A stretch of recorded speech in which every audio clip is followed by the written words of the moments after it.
Hello again, everybody. Welcome back to another episode of Star Trek Online. Captain Ron Phillips here.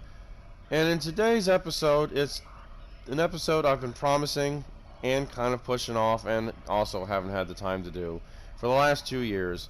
2 years ago, we did a tutorial video for new players to see how the duty officer missions work and introduce the duty officer system. Today, we're going to do what I promised 2 years ago, the Admiralty assignments. Now, quick note, Admiralty missions do not open up until you hit level 50, when you basically become in rank an admiral. Just like with duty officers, you don't get duty officers until you become a certain rank as commanding your ship there as you're progressing through your character story. Admiralty for everybody, Romulan, Starfleet, Klingon, everybody, does not start until you reach level 50. Same also as the reputation system. But we'll get on the reputation system in another video. But today is the Admiralty. So, just as you would Star Trek, Star Wars, any other show or movie you could think of, when you become an admiral, what does that normally mean? Well, that means you're being in charge of not just your ship, but also the fleet. You get to be in charge of a fleet of ships. Now you may ask yourself, well, oh goody, what kind of ships are they going to give me? Well, there's a catch. And let's take a look and see what that means. So let's go ahead and start up this Admiralty here. And I'll get back on assignments there. Now, when you start your Admiralty missions here, just like as you did with duty officers, you have your assignment logs and all the things you could do subject-wise, instead of science and marauding and trading and stuff like that.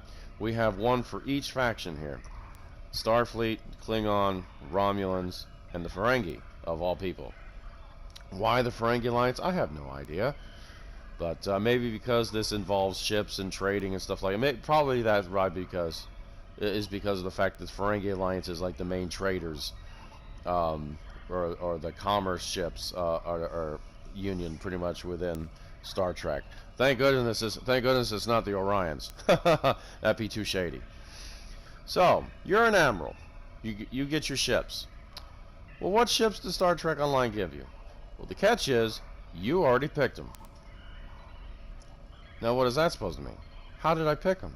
Did I miss this? Did we miss something here? Well, let's look over here. Let's look at the ships. Ship roster. Now, if you look down here, you get your runabout, your shuttle. Now, I'm doing this with my Romulan character. Now, you notice the Tillis Light Warbird, or the Light Cruiser, is what every character starts out with. Everybody. So for the Klingons, this would have been a Burrell Bird of Prey. With the Starfleet, this would have been the Miranda-class starship. So as we keep going down, start to notice something here. You're like, wait a minute. Except for the Jurok Alliance character, which you win, I do believe, or you receive after completing, I do believe, the Iconian War. All these other ships. Like, wait a minute. Are these the ships that I picked every time I leveled up in character, every 10 levels? You might be right. Because if you go here to where you acquire ships, every time you leveled up 10 times and they told you you've been promoted, you come back to the space dock and you get a new ship, every single tier that you picked, this is where they were. And in fact, my tier 2, here's where I picked the Delaying Warbird. Let's see here. This is where I picked the Mogai Warbird. Yeah, I picked all this stuff here. I got the Warbird, the Daradex battle cruiser. Yeah. So every single ship that you get in Admiralty is the ships that you picked as you leveled up and progressed through your character story. So you've already done the process of picking your own fleet without knowing it. So that's a yay and a boo at the same time, because yay, you've already done it. You don't have to go through the stress of trying to figure out what you want. Boo! Some people like that trouble, and they would like to have be able to pick what they want. But don't fret there. That part's coming. Because you of course you can add to your fleet. So, and as you can see here, we'll get to the adding fleet here in a second. But let's look at each ship here. Each ship has its own tier, its own rarity. You don't need to worry about that. But you only need to look at is its stats. Every ship has a stat and a skill. Kestrel run, and now the shuttles, even the shuttles. So the little gold-like little area there where it says Kestrels have the same thing, 2, 2, and 2. The little gold marker is the engineering stat. The red is tactical, and the blue is science. You cannot change these stats. I want to make that clear. Every ship, and this is also the part of the bad part here that I'm going to hear people complain about, or you guys can complain with Cryptic Studios. When you pick a ship as you're progressing through the story, they do not tell you what the skills and stats will be for each ship you pick going into the Admiralty. You won't know. I didn't know until I got these things. So whenever you go progress and you pick a ship, it will not tell you, oh, by the way, when you hit level 50 in your Admiralty, you'll be able to use this as a fleet ship for when you command all of them, and it'll have these stats and it'll have this skill that goes with it. So unfortunately, there's nothing you can do about that. So as you can see, each one also has like a little wrench and a time limit next to it. And that's the maintenance. Now what does maintenance mean? Now just like duty officers, each one has a certain time limit. Each mission you send it off to has a certain time limit to how long it takes to finish the mission. After said mission, you also still have to have the ship unavailable for, like, as I guess to be realistic, for resupplying or refiguring or damage control or refitting, anything like that. I guess it's the kind of realism they try to add to it. So let's say you use the Talis Warbird in a mission that's going, or an assignment that's going to take, maybe 2 hours. 2 hours are up. You collect the assignment rewards if it's a success or a failure. Doesn't matter. You still accept that the assignment's done. And then still you have that 30-minute wrench right there next to it. So even after you do not have to wait until you collect the assignment. The assignment has its own timer. So it does not say 2 hours, finish, but then the 30-minute maintenance will start after you accept it, because that would be just dumb. Because if you started this and it's a 2-hour mission and then you're not going to be able to get back to it for like 6 days, it's not going to wait for you to put on that 30-minute maintenance after accepting the rewards from 6 days ago. As soon as that timer's up for the assignment, however long each assignment will take, that clock will immediately start for each ship. So 2-hour mission, as soon as that's over, success or failure don't matter, that wrench will start up for a 30-minute maintenance clock to where and how long it'll take until it can be used again for another mission. So that's pretty much your stats there. You get each of your ship, it's each engineer, and you're going to need to watch this as well. You're going to take this in mind here. Each engineer, tactical, and science stat. And then each ship, and as of course, the more powerful it gets, the longer the maintenance. You see, we're getting into the big boys here. 8 hours. The ship that I'm using right now, that's 12 hours. The Tier 6 Alliance carrier, that's 18 hours. So some of these can be used multiple times in a day. Some of these are only a one-day thing. That's because of the maintenance. Sorry, guys. So, next. Now we have each ship has its own skill under it. Now what is the skill here, or the special ability? 25% maintenance per any ship, not for small. Now the shuttles, the skills sometimes will not be able to, and it says in parentheses, will not be able to mix with other small ships. You have to have them linked with another big boat. or ship here. 20, and almost every single shuttle for every faction has this same skill. 25% faster maintenance per any ship. That's not a small craft. And you get, let's see here, Celeste Warbird, 2-time critical rating from events, and I'll show you what that means later.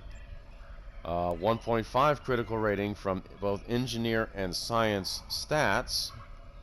This is interesting. Same thing here.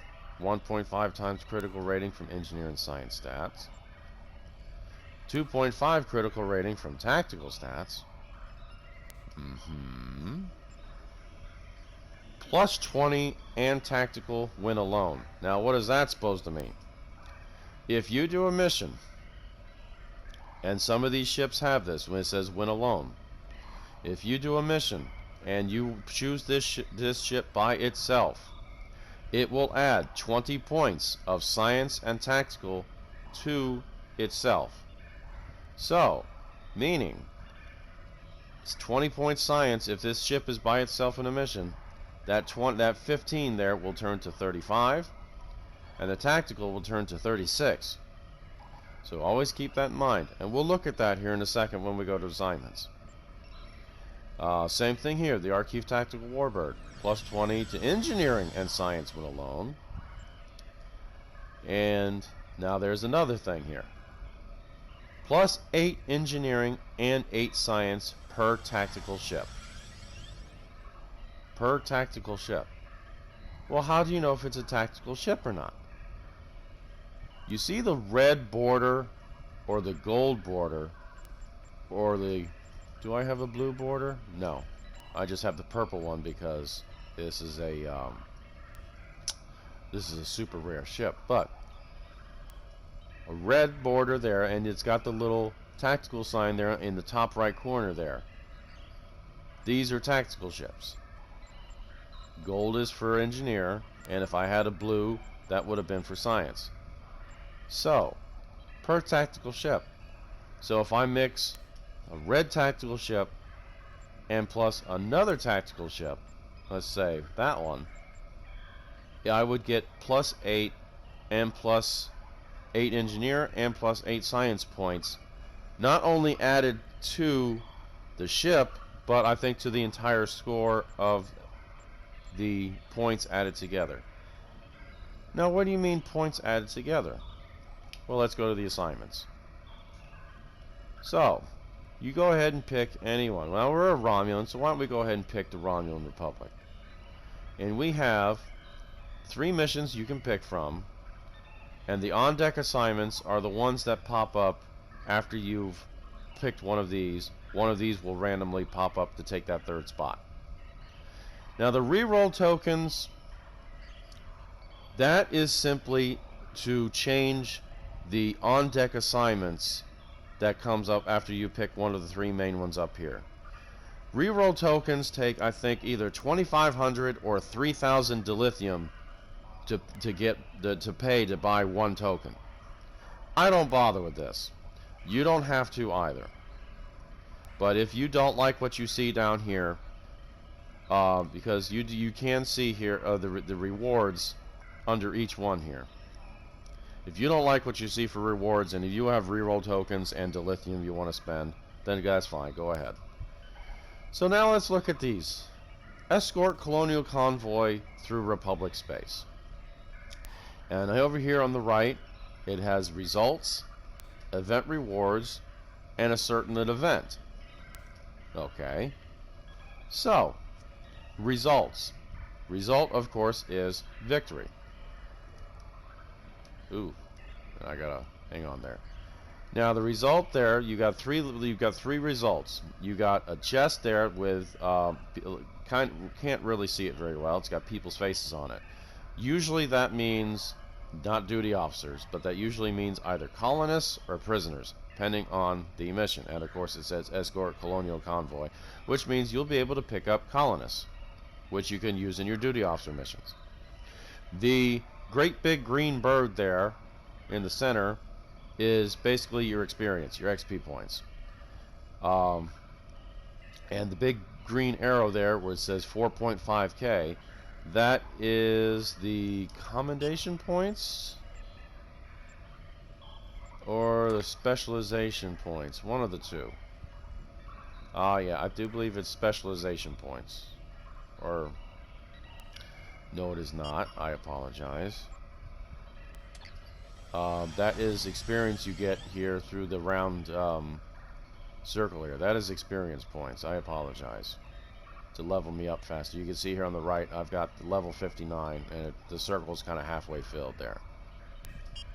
So I apologize. So you'll constantly keep getting experience points as you do Admiralty. You don't even have to do missions.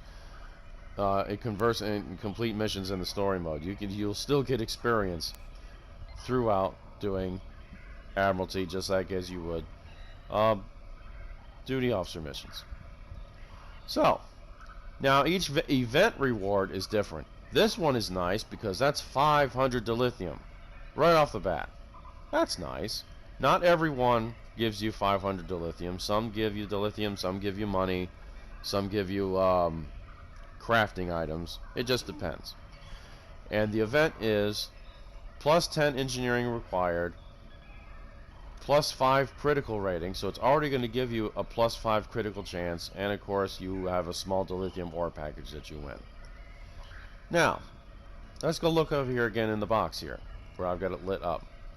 Duration, 4 hours. So this mission will take 4 hours to complete. And then after the 4 hours is over, depending on if you failed or if you succeeded, then your maintenance clock for each of your ships that you'll use for this mission will start up. So let's go ahead and press X on this one and plan it. Let's see what this looks like here. Okay. So now we have 3 open, everyone has 3 open slots. Every assignment gives you 3 ships to pick. Now, of course, I can't do this over and over and over again because I've only got like 6-7 ships, so I can only do a couple of assignments. And you see here on the right, engineer, tactical, and science. And you have what is slotted as 0 because we haven't picked the ship yet. And required is the required amount of points to get a perfect success, or the closest you'll get. Because you can see here on the bottom, you have success percentage and a career chance percentage. Or critical, I apologize. Critical, you want to try and get that up if you can. The critical just means you're going to get extra experience and extra money or dilithium. If you can't, because if you're just starting, that's understandable. We want to, but the main point is to get that success chance percentage as high as you can. So as we saw here, plus 10 engineering required. Now you notice the required is 55 now instead of 45. Now wait a minute. That's something you have to keep an eye on. Every mission either will add or subtract points to said subject or preference there for either science, tactical, or engineering.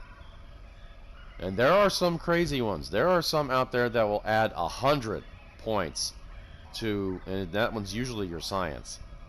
And science ships are, and your science score is awfully. If you didn't make a science officer and get a bunch of science ships, which is extremely hard to survive in this game, your science score is not going to get very high, and those kinds of missions are going to get hard. But I digress. Intermix chamber salvage. It's automatically going to give you plus 10 engineering points, which is required. You can't do nothing about it. So, which means I'd have to get now 55 combined points of engineer and 45 combined points of tactical and science in order to get a success rating of close to 100%. So let's see here. We're going to have to get big here because this is a pretty average big size for my, as you can see, my ships don't have very much engineering. So the most I have here is the Alliance carrier with 48, And as you can see here, as I put it in here, it already hit the science amount because we only need 45 and it's 51. So let's see what happens here. Woo! Hear that little snap there. So, as you can see, with the carrier assigned to this assignment, we have slotted 48 engineer points, 27 tactical points, and 51 science points. Science is covered, but we're still short on engineering and tactical. But our success chance is 83%. So that means if I don't pick any other ship, we have an 83% chance of getting success, which means you'll get those 3 colonists, that's 720 faction experience, the 4.5 thousand personal experience for your character, and 500 dilithium ore.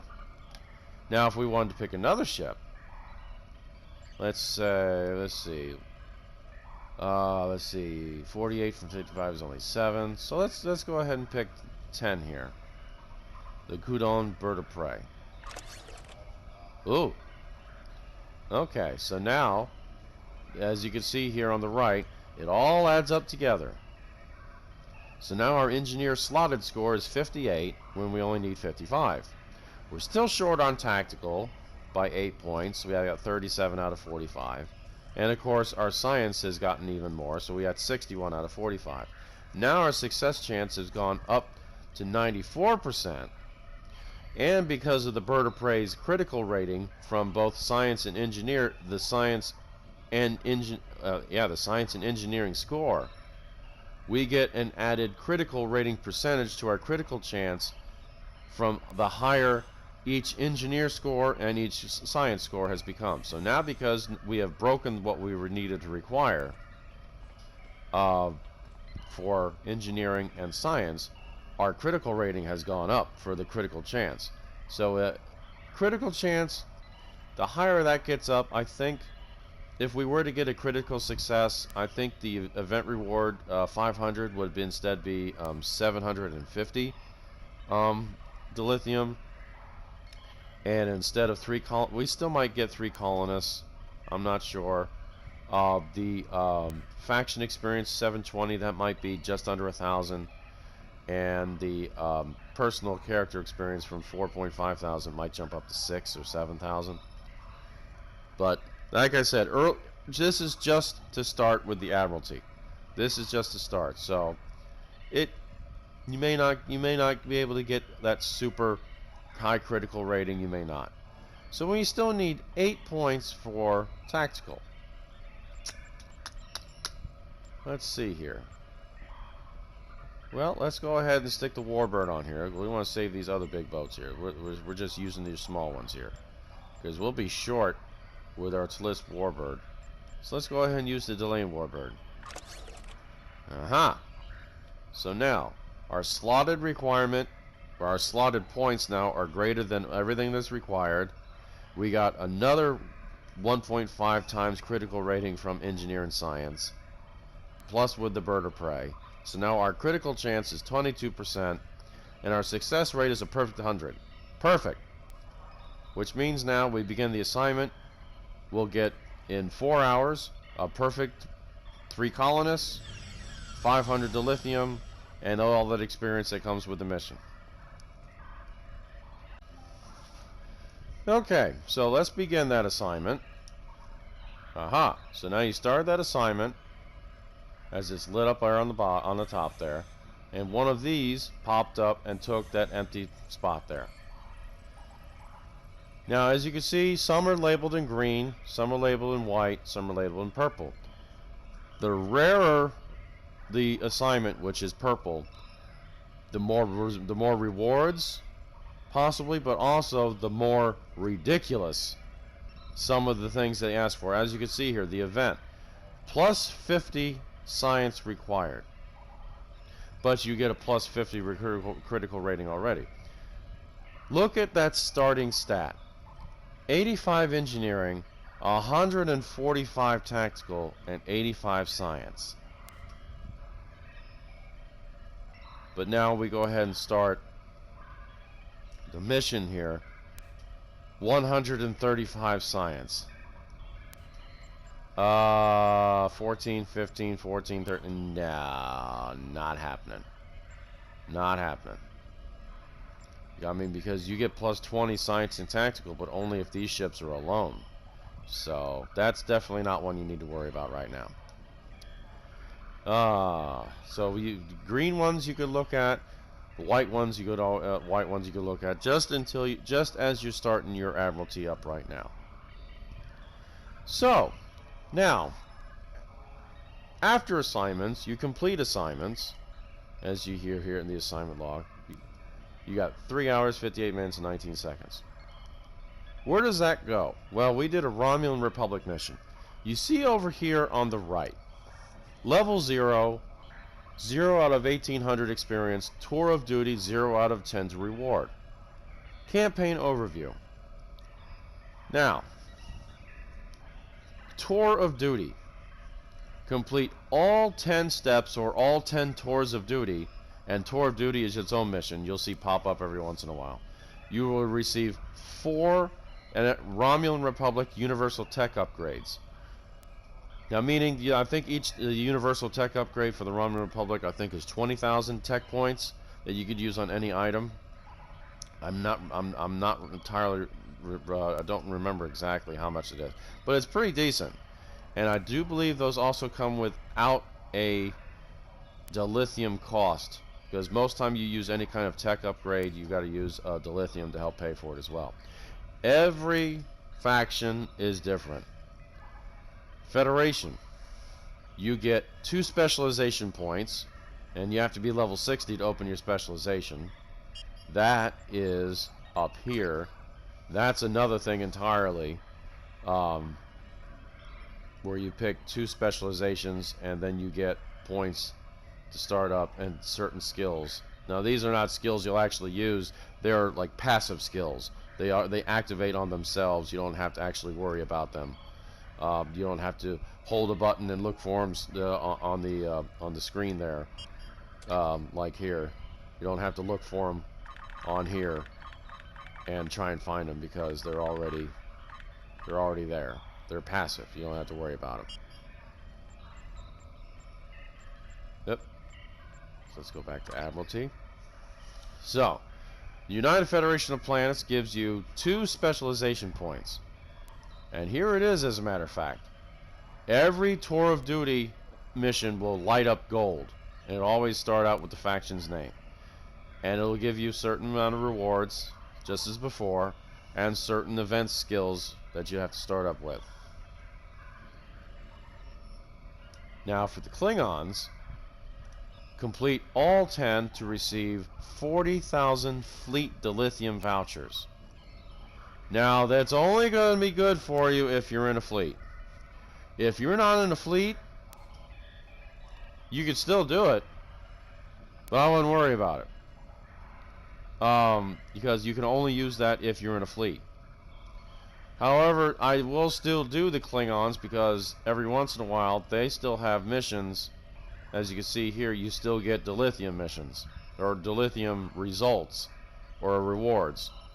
So the Klingon Empire is still decent at that, with getting because that dilithium money is hard to it's hard to come by still, and you're only allowed to refine like about 8,000 a day. So, and of course the Romulan Republic, you've already seen.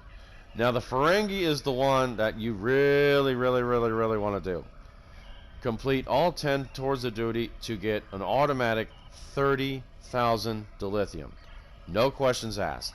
It's not gold press latinum, but hey, 30,000 dilithium goes a long way. I mean, that is almost a week's worth of dilithium right then and there. If you were to get 8,000 dilithium a day, that is almost 4 days. Just under 4 days worth, right there. That's great, because yeah, I'm not going to argue with that. So the Ferengi Alliance is definitely one you'd want to work up into. Once you hit level 60 and you get into the specialization points, then you want to go in and get the United Federation of Planets and get that going as well.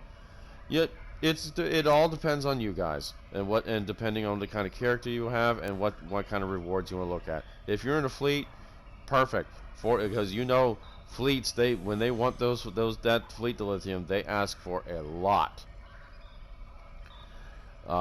So yeah, since I mentioned how much for this Ferengi one is good, let's see here. Ferengi Tour of Duty, and let's see, we're going to get 2.16 thousand Ferengi Alliance points, 13,000 experience points, and 50,000 energy credits already.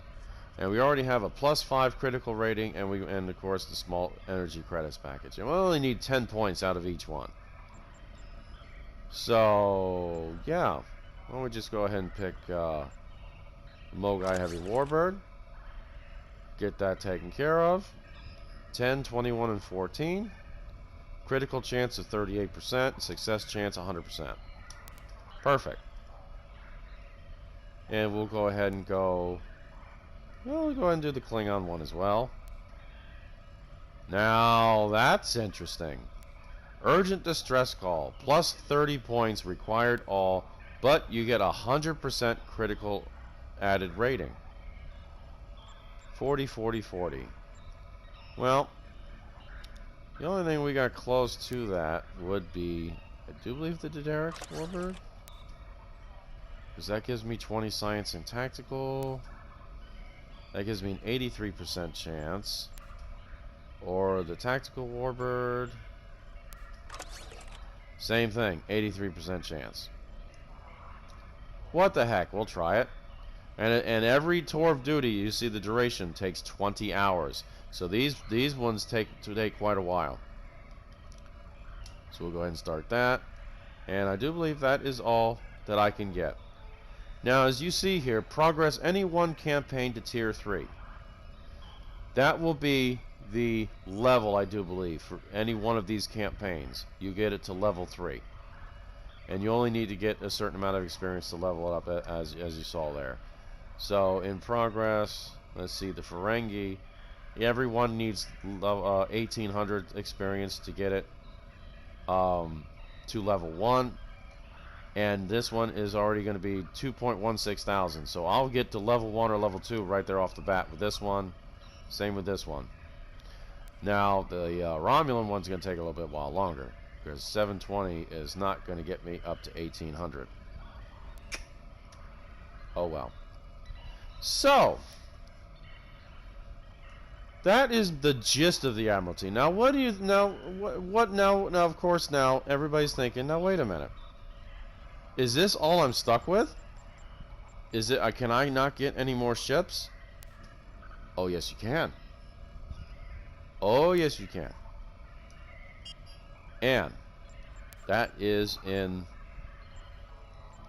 the Z store. Everybody goes on the Z store, you know, for whatever. I'm going to tell you right now, every ship that you can buy in this game, every ship that you're able to get your hands on, is able to be played under this ship roster.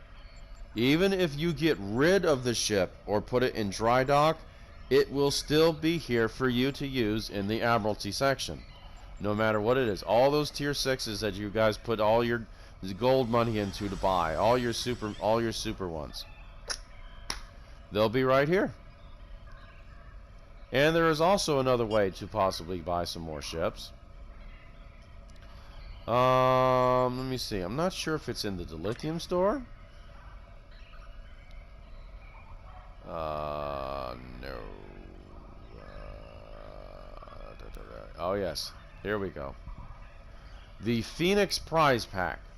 I don't know if you guys have seen this before, but this thing has some very good stuff that pops out of here every once in a while. Very good items. Costs 4,500 dilithium, but there are some events throughout Star Trek Online where you can get some for free. But I'm going to show you where you can get some more. And you won't have to worry about what faction you are, whether you're a Klingon, Romulan, or a Starfleet character. This won't matter. Let's get that Phoenix prize pack and let's see what I get. Just one. Just one. And we're going to go ahead and open it. And we're going to go ahead and use it. And I just got a regular rare prize. Regular tier 4. That's fine. But I'm going to show you. You have 3 separate sections of redemption prizes from the Phoenix pack. And as you can see here, epic, you get an epic prize. I have never gotten an epic prize. You get ships that you can get for free. And all these ships are able to be used on the Admiralty. Now again, as I said in the beginning, they will not tell you what the skill or the ability is for each ship for the Admiralty. It's a crapshoot, unless you have another character where you've already gotten that ship before. That way you'll know what the stats are and what the ability is for the Admiralty. But any and every single ship you can ever get your hands on in this game will be available to the Admiralty. There is also, I don't remember if it's the ultra rare or the more likely one everybody will get is a very rare. You have these ships right here. These are not ships that you can use on Star Trek Online except just for the Admiralty. A replica of the of the Phoenix, the VSS Tannius, which is a Vulcan science ship. That one is a good one to have. That is only for the Admiralty. An assimilated assault cruiser.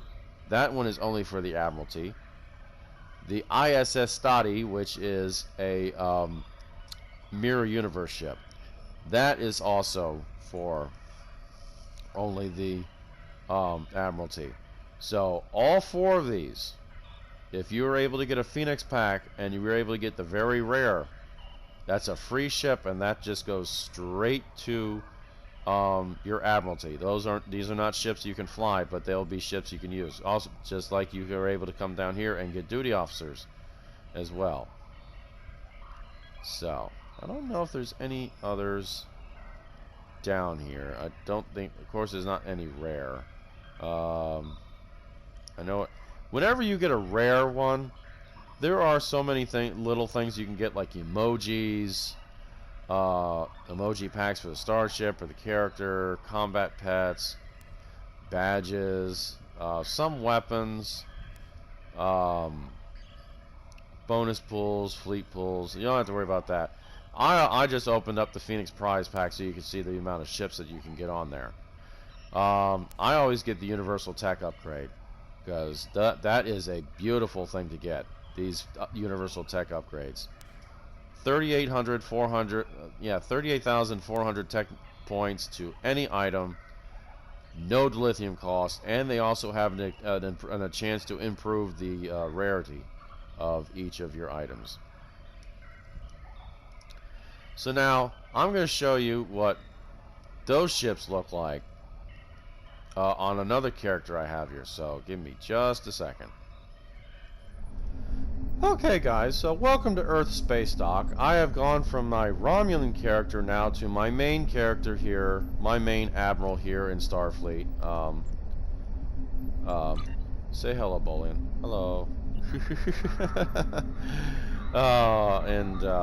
Yeah, so I'm going to show you here what you can get once you get more. I'm fully level 65. Let's show you what this Admiralty looks like here.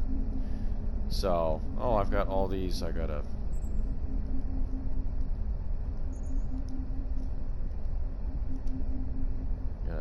get all these taken care of here. Sorry, guys. Should have known better than that. Priority contact on sensors. I got all that taken care of. Main thing I wanted to show you is I got like 9 or 10 now. 1, 2, 3, 4, 5, 6, 7, 8. 8 assignment blocks that I could fill. Everybody's level 10. And ships. I wanted to show you this. No. And these are are all the ships that I got while I was in my Federation character. Now the support cruiser, that is one I bought. That is the one I am flying around right now. That is my USS John Adams. That is the Narendra class ship, which is the updated Ambassador class starship. So of course I bought that one, and I'm able to use that one. Then there's the Jirac Alliance carrier. Quark's Triumph. I do believe you get this ship after you completely get a certain level. I think it's either level 5 or you completely level out the Ferengi Alliance. Once you level up all these guys, it's either level 5, level 8, or all the way up to level 10. You will get ships from them. You will get free ships from them. So, we have Quark's Triumph that you will get from maxing out in the Ferengi Alliance. This is from the Phoenix store, the Tanius. This is the Vulcan ship. Now look at that. Plus 50 to all stats when alone. So that means this thing by itself will have an engineer score of 103, an 89 tactical, and a 93 science. That is pretty good. The IKS Heg. Now this you will get from the Klingon Empire. This one gets 20 points of science to any ship, to any ship. So you can put this on here and get and just keep adding ships. It'll add 20 points of science to the score for every ship. This one you will get from the Klingon Empire. This was from the Phoenix Pack, the Assimilated Assault Cruiser. Plus 20 engineer plus per any ship. So this will add 20 points of engineering with this ship, and this has got a lot of engineering score to it, plus a decent tactical, 66, 49, and 20. This is Stati, which is the ISS Stati. This is the Mirror Universe. That has plus 20 points of tactical with every ship, and that's a not bad. That's also got a big engineer score too, 70, 35, 30. The Zedenia. Now this one you will get from finishing the Romulan, if I remember correctly. This is the ship that you have, or that you meet with a certain guy in the Romulan story. I cannot think of his name right now, but he's a Reman, and he's in charge of this. Plus 15 points of engineering and tactical to any ship. And he's got quite a score on him already. With, yeah, he doesn't have much of an engineer score, but he's got a decent tactical and science score. The CUV Tane. This is a Cardassian ship. Now, I unfortunately do not remember how I got the CUV Tane. I wish I did. I apologize. But that adds 2.5 times critical rating from all events. I do not remember how I got the Tane. I apologize. The Postok is the future ship from the 31st century, the time ship, and that has a very interesting stat. Plus 8 points of science per any ship added with it, but it also ignores either the plus or minus science from events. Now, what in the devil does that mean? Let's find one, and it's usually probably in here. Let's see. That's fine. There's usually one. Alright, the Romulan Republic. Science. Plus 10 science required. It's 10, 10, 10. So we have 10, 10, 20. If you take the Postok in there, ignores the plus or negative science from events. You put that Postok on, that 20 becomes a 10 again. And I wouldn't use it for a plus 10, but when it has some missions where it has plus 50 all or plus 100 to just science, this ship comes very, very, very in handy. And I also don't remember where I got the PA stock from. So I do believe you get that from somewhere from, I do believe, leveling up the Federation one here. I'm not entirely, I gotta remember how to get that one. This one you definitely get from leveling up the Federation, the USS Rhode Island, which is Harry Kim's ship. And you get 3 times critical rating from all stats, every stat, engineer, science, and tactical. You get 3 times critical rating, and he has quite a decent science skill to him himself. All these ships, minus the Tane and the PA stock. I do not remember how to get these two. All these ships you get from either the Phoenix Prize Pack or just working through your assignments and leveling up every faction. So that's pretty good. And like I said, and you just keep getting missions, just keep getting free stuff. You don't even have to do anything. And now one last thing to you see the Tour of Duty, 4 of 10 to reward. I mean, you're probably thinking, he hasn't gotten it yet? No. After, that's the great part, that's another great perk to this thing here. After you receive your 10th Tour of Duty to get your reward, no matter what it is, whether your upgrades or your dilithium or whichever, it will reset to 0 so you can go back from 0 to 10 to get even more rewards. So you can get this 30,000 dilithium over and over and over again, or all these Romulan Republic tech you upgrades, or your specialization points over and over and over again. So these Tour of Duties recycle and start up over again. So that's a good thing. So that's pretty much it in a nutshell, guys. That is your Admiralty section there, which also coincides with duty officers. A lot of ways to get experience, a lot of ways to get items and currency throughout the game here. So you guys tell me what you think. Did I bungle up? Did I confuse you? Do you have any questions? Was this just completely out of whack, or did I do decently? You let me know. So if you did like this video, hit that like button. Subscribe to the Captain Ron Phillips channel for more bumbling and mumbling. And hit that bell icon to be notified next time we've got a video coming out. Next video coming out, we'll coming back here to my Federation character. We will be, let's see here, we will be back doing the Terran Gambit. Next is called The Calling. I'm not sure what all that's about. We'll find out eventually. We did Red Shift and Blue Shift, but The Calling is next. And then also in Final Fantasy VII Crisis Core, we have entered the fabled Nibelheim with Zack and Sephiroth and Cloud, where it all began. So stay tuned for those, guys. I'm Captain Ron Phillips. Thank you very much for joining me. I hope I helped you a little bit here for you guys starting this. If not, let me know. But of course, thank you again for joining me. I'll see you guys next time.